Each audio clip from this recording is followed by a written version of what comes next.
if your gym doesn't have one of those T-bar machine stations, or it's just taken up all the time and it's in use, and it doesn't have one of these Landmine devices either.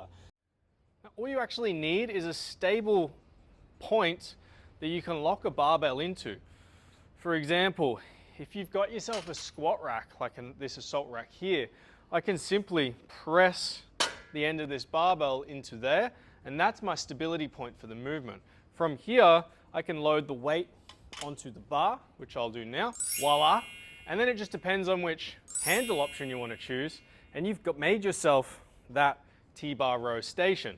Now, we're going to go through a couple of these options here, but as you can see, I can now perform the exercise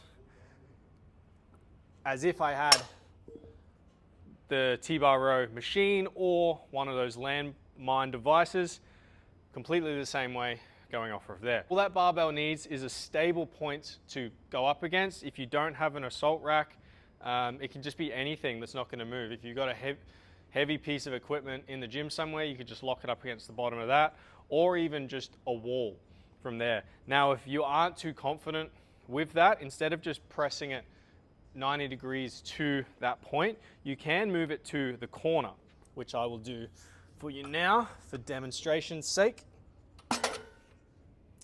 Now what the corner does is just add a little bit more stability in that it's meeting at 2 points. So if you do have any of that side to side movement, which is very hard to create on this exercise, but just for that added point of security and making you feel a little bit more comfortable, that's now in the corner. I know the end of that isn't going to move anywhere unless I'm pulling forward, which shouldn't happen if your technique and form is correct. So if I'm completing this same exercise now from here, you can see I'm leaning back into that end of that barbell there, and I can just complete that as is.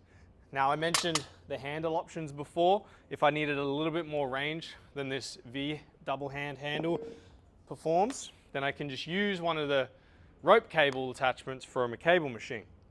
Wrapping that under, that's giving me a little bit more height so that I can pull and get a bit more range of motion out of this movement.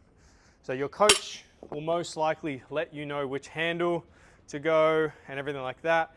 Now, if they've programmed this for you, it's for a specific reason. Yes, you can work the same lat muscles and core and legs on, say, a barbell bent over row or a seated row, but there's a reason the coach has put the T-bar row in there, and you definitely shouldn't substitute it just because the equipment's not available. Here's a very versatile way that you can do it from anywhere.